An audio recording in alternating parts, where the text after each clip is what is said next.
Hello and welcome to Conversations. This is a new place and a new series of conversations coming from Singapore. We are here in Singapore for Air Cargo Southeast Asia and Transport Logistics Southeast Asia. And with me in conversation today is Badr Abbas, Divisional Senior Vice President, Emirates SkyCargo. Badr, great to have you for this conversation. Great to be here again, Reji, with start times. And always it's good to have a conversation with you.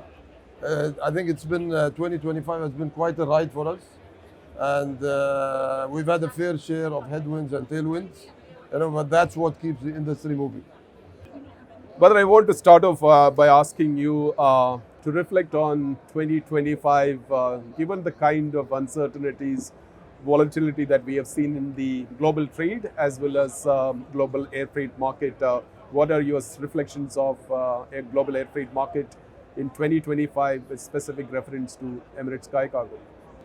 I think we're feeling quite positive going into the last stretch of the year.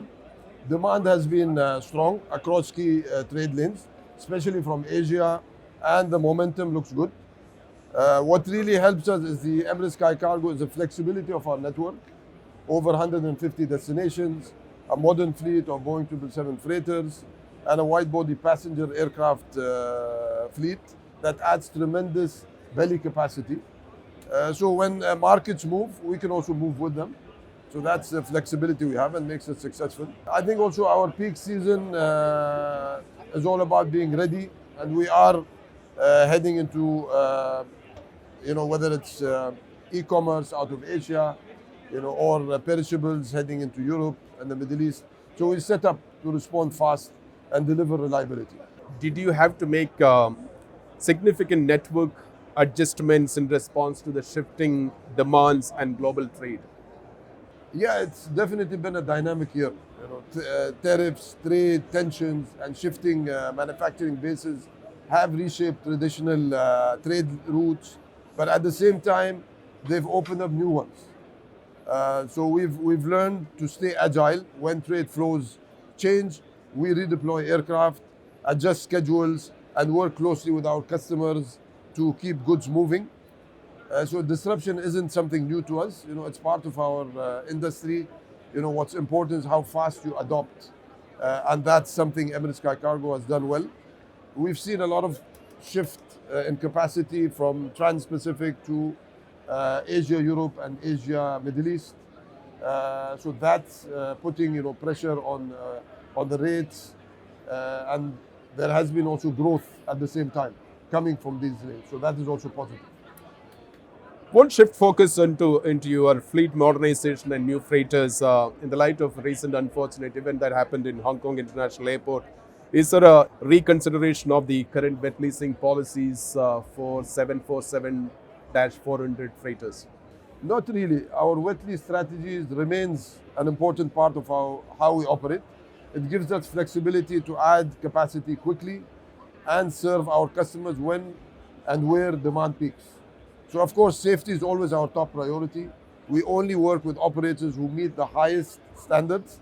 So while we're expanding our own freighter fleet, wet leases will continue to play a complementary role in keeping our network agile. Badr, this is one question I keep asking you whenever I meet you. Is there a decision on the new freighters that are in the market, and has there been a decision made? Or if not, when do we expect a decision on the new type of freighters available? We're taking our time to make the right call. The focus right now is in the new Boeing 777's freighters arriving next year. So by the end of 2026, we'll have 21 dedicated freighters in operation. Beyond that, we're reviewing different aircraft types to support our next phase of growth. It's not about ordering planes for the sake of it. It's about making sure every addition fits our network and customer needs. Let's shift our focus to product verticals and premium cargo commodities. Is it a strategic shift toward targeting high-yield cargo commodities rather than focusing on general cargo that brings volume?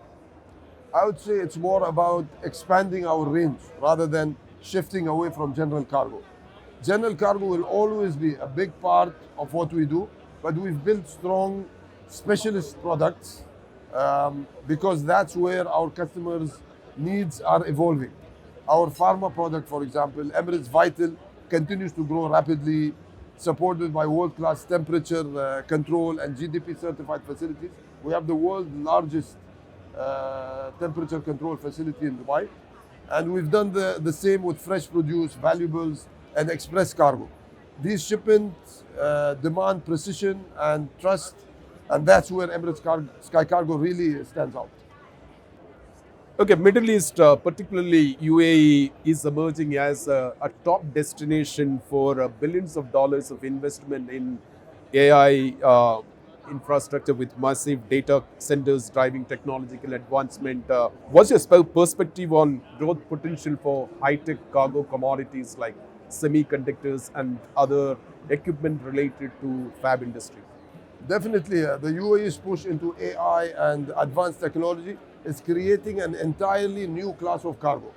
So we're already moving a lot of high-tech shipments, everything from servers and chips to satellite components.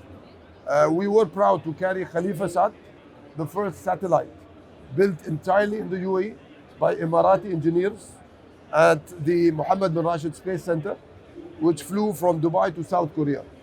And more recently, nano satellites from Paris to Auckland that provide Internet of Things connectivity.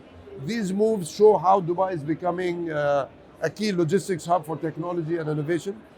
As more AI and data infrastructure grows in the region, high-tech cargo will be a major growth segment for us. Badr, you've been in this current role for just over 15 months, and one of your top priorities in leading the cargo division of Emirates is the 10-year strategic growth plan to position Emirates as the most valuable key partner in the evolving global supply chains. Where do you see that goal really emerging? It's already taking shape in many ways. Over the past year, we've expanded our freighter network, invested in infrastructure at DWC, enhanced our digital tools, and strengthened our product portfolio.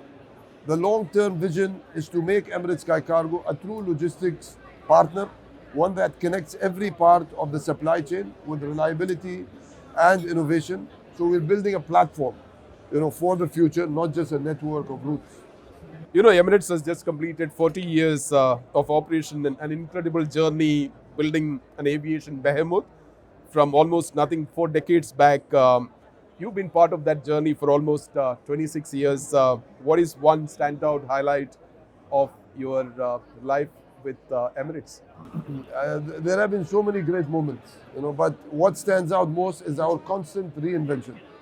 So every time the industry changed, Emirates adopted and not just survived, but led. For me personally, seeing Emirates SkyCargo evolve from a regional operation into a truly global brand that customers trust, that's been incredibly rewarding. It's a testament to our people and the culture of excellence that drives this company. I'd like to end the conversation looking at 2025. It's been quite an incredible year. It has its own challenges, but also equal amount of opportunities for air cargo players. How would you reflect on the state of air cargo industry in 2025, and perhaps what's the outlook for 2026? I'd say 2025 reminded us once again that agility is everything. The world keeps changing, geopolitics, trade, technology, but what matters is how quickly you respond. At Emirates SkyCargo, we've used every challenge as a reason to innovate. So we've diversified our network, invested in new systems, and strengthened our partnerships. We often say adapting to disruption is in our DNA. And this year we've proved it once again. Whatever happens, we'll keep doing what we do best, keeping the world connected. Badr Abbas, Divisional Senior Vice President, Emirates SkyCargo. Badr, as always, great pleasure chatting with you. Thank you very much. Thank you so much.